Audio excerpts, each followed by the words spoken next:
Hi all, welcome to Blasters arena. Kerala ബ്ലാസ്റ്റേഴ്സിന് വേണ്ടി കളിച്ചിട്ടുള്ള ഇംഗ്ലീഷ് ഇതിഹാസമാണ് ഡേവിഡ് ജെയിംസ്. കളിക്കുക മാത്രമല്ല, അദ്ദേഹം പരിശീലിപ്പിക്കുകയും ചെയ്തിട്ടുണ്ട്. ഇന്ത്യൻ ഫുട്ബോളിനെ നല്ല രൂപത്തിൽ ഫോളോ ചെയ്യുന്ന ഒരു വ്യക്തിയാണ് ഡേവിഡ് ജെയിംസ്. വളരെയധികം പ്രതിസന്ധിയിലൂടെയാണ് ഇന്ത്യൻ ഫുട്ബോൾ ഇപ്പോൾ കടന്നുപോയിക്കൊണ്ടിരിക്കുന്നത്. ഈ സമയത്ത് അദ്ദേഹവും തൻ്റെ പ്രതികരണം രേഖപ്പെടുത്തിയിട്ടുണ്ട്. തൻ്റെ ഇൻസ്റ്റഗ്രാമിൽ ഒരു വലിയ പോസ്റ്റ് അദ്ദേഹം പങ്കുവച്ചിട്ടുണ്ട്. ഇന്ത്യൻ ഫുട്ബോളിനെ രക്ഷിക്കണം എന്ന് തന്നെയാണ് അദ്ദേഹം ഇപ്പോൾ പറഞ്ഞിട്ടുള്ളത്.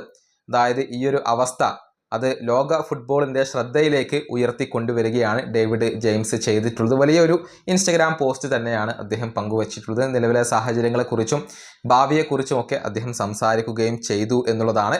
ഏതായാലും ഇന്ത്യൻ ഫുട്ബോളിനെ രക്ഷിക്കണം എന്ന് തന്നെയാണ് അദ്ദേഹം ഇപ്പോൾ അറിയിച്ചിട്ടുള്ളത്. പലരും ഇന്ത്യൻ ഫുട്ബോളിന് വേണ്ടി ഇപ്പോൾ ശബ്ദമുയർത്തി തുടങ്ങിയിട്ടുണ്ട്. പക്ഷേ അതുകൊണ്ടൊന്നും കാര്യമില്ല. നിലവിൽ സങ്കീർണമായ ഒരു സ്ഥിതിയിൽ തന്നെയാണ് ഇപ്പോൾ ISL-ഉം അതുപോലെ തന്നെ ഇന്ത്യൻ ഫുട്ബോളും ഉള്ളത്. കാര്യങ്ങൾ പരിഹരിക്കപ്പെട്ടിട്ടില്ലെങ്കിൽ ഇത്തവണ ISL ഉണ്ടാവില്ല. അതിനുള്ള സാധ്യതകൾ വർദ്ധിച്ചു വരികയാണ് എന്നുള്ള റിപ്പോർട്ടുകളും പുറത്തേക്ക് വന്നിരുന്നു.